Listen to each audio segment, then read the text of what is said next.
Vous venez de parler de Raoul Peck avec les films de Lumumba. Vous pouvez aller en profondeur? Oui, on va certainement pouvoir aller en profondeur sur ce sujet-là, absolument. Mais commençons un peu par l'histoire. Premièrement, déjà, dans ce que les gens disent, ce que les gens pensent, si vous posez des questions au commun des mortels dans la rue, qui est le père, l'héros de l'indépendance du Congo? Qui est le grand artisan de l'indépendance du Congo? Tout le monde va vous dire Lumumba. Lumumba. C'est tout faux. Encore une fois, c'est tout faux. Il faut rendre justice au Bas-Congo. Il faut rendre justice aux Né-Congo. Les Né-Congo, c'est eux les premiers militants de la première heure pour l'indépendance du Congo. Tout le mérite pour l'indépendance du Congo au niveau héroïque revient au Bas-Congo, avec l'association des Bas-Congo, la BACO. Ils avaient déjà commencé leur lutte, leur revendication pour l'indépendance du Congo dès les années 40, il faut le savoir. Mi-années 40, dès 1946 déjà. Ils commençaient vraiment à vouloir, à prôner vraiment l'indépendance, quoi, par rapport à la Belgique, où ce qui traitait vraiment les Belges d'étrangers, que les Belges devaient quitter donc le sol congolais, le territoire congolais.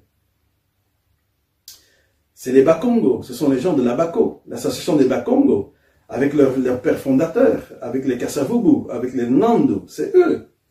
Mais c'est eux. À ce moment-là, quand eux sont actifs sur le terrain, justement pour revendiquer la fin de la colonisation, pour la décolonisation, pour l'indépendance vis-à-vis des Belges, Lumumba est nulle part. Il n'y a personne qui le connaît. Il est encore inexistant dans l'histoire du pays.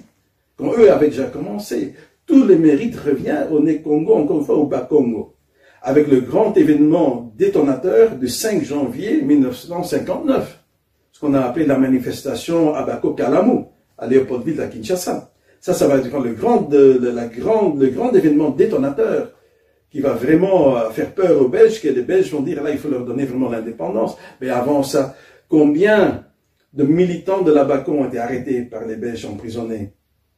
Combien, et toutes les grosses pointures de la BACO qui ont fait la prison, qui ont été arrêtés par les Belges? Pourquoi? Parce qu'ils revendiquaient l'indépendance du Congo. Est-ce qu'un seul jour, Lumumba a été arrêté par les Belges parce qu'il revendiquait l'indépendance du Congo par rapport aux Belges? Est-ce qu'un seul jour, Lumumba a été inquiété pour ça? On parle avant le 30 juin 1960?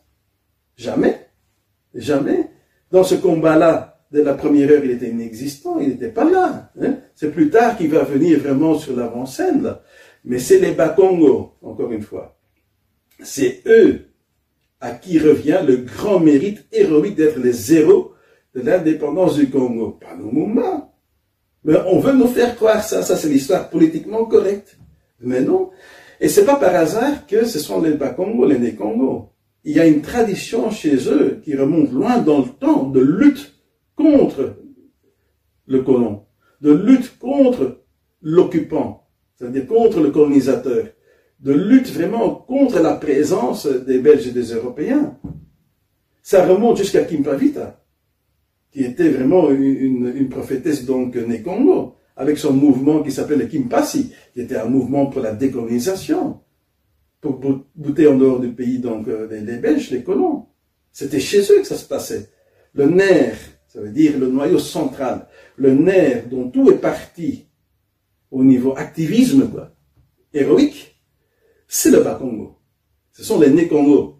Parce que plus tard, la relève après Kimpavita va être reprise par Simon Kimbangu chez eux. Tous les Bas-Congo sont en effervescence avec Simon Kimbangu. À partir d'un Kamba chez eux là-bas, au niveau du Congo central.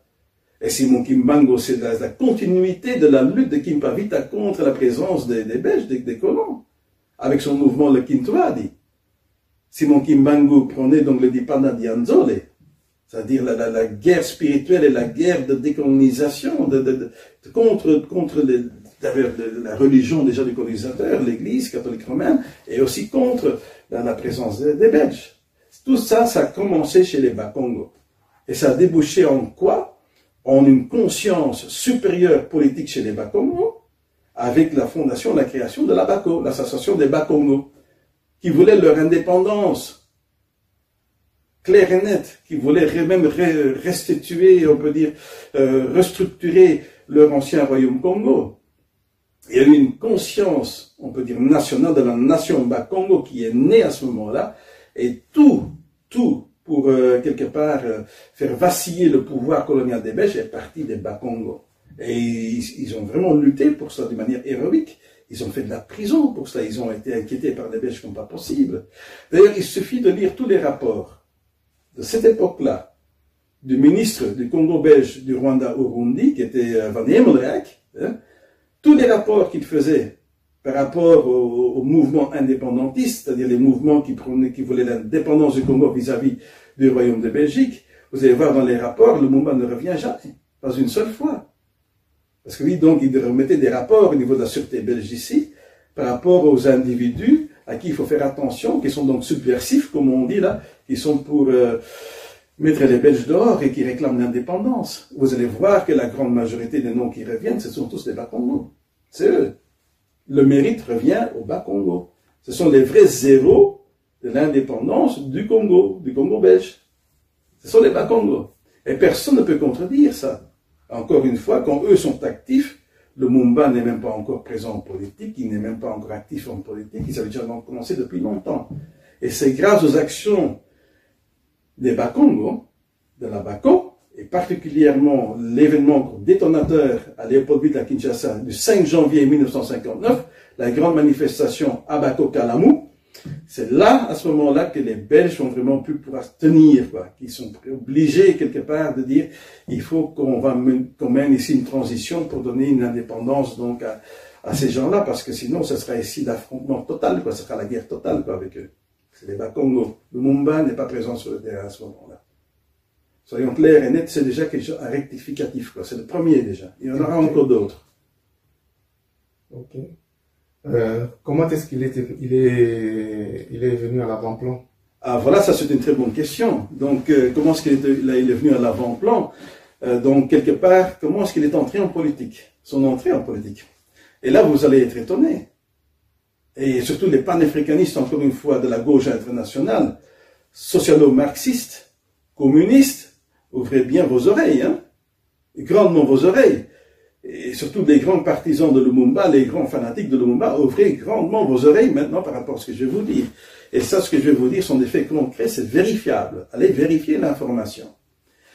Lumumba entre en politique sous les auspices des libéraux belges.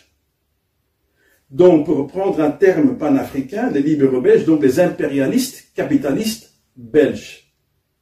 C'est eux qui vont prendre Lumumba sous leurs ailes, quoi.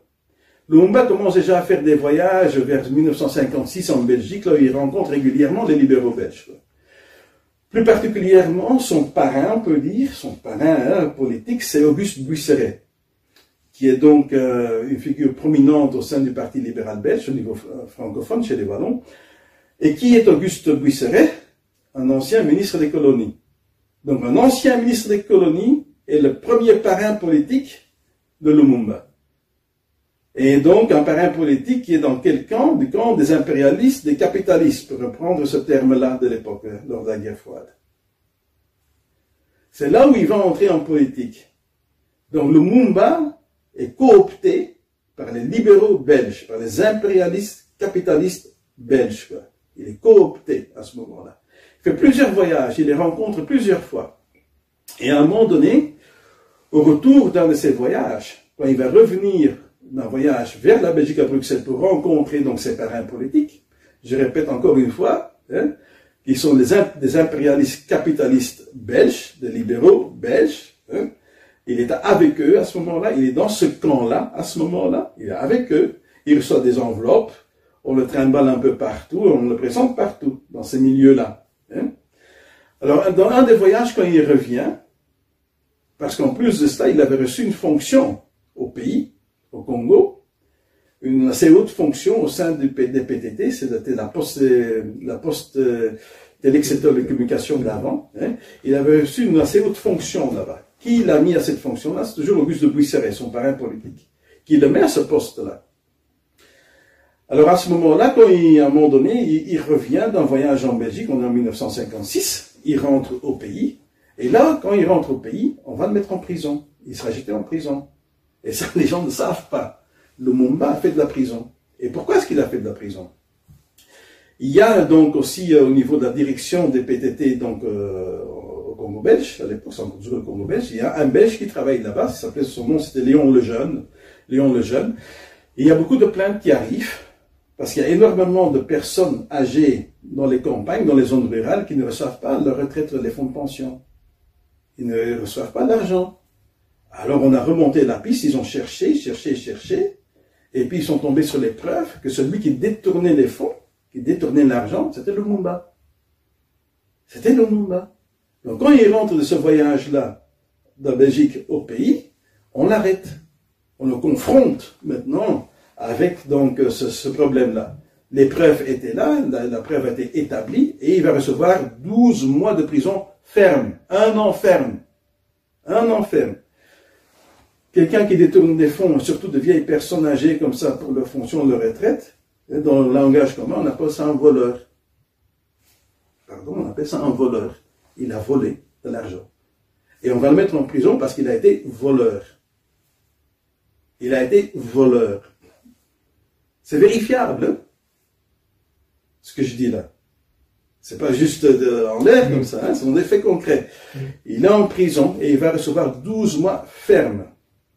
Alors écoutez bien maintenant. 12 mois ferme, il est en prison. Quand il est en prison, il va écrire un livre en prison. C'est le seul et unique livre que Lumumba a écrit. Et il n'en a pas écrit un autre, quoi. Il a écrit un seul livre. Il y a sur le marché toute une panoplie d'ouvrages sur le Lumumba, hein, qui ont été écrits par d'autres, quoi. Il y en a à gogo. Hein, le marché est inondé d'ouvrages sur le Lumumba. Et surtout, ce sont des ouvrages qui analysent ou qui citent comme référence tous ces discours qu'il a fait lors de l'indépendance et après l'indépendance. Mais de son vivant, il n'a écrit qu'un seul livre. Quoi. Je répète, hein, un seul livre écrit de sa main. Et il a écrit lors de son séjour en prison. Alors maintenant, je pose une question.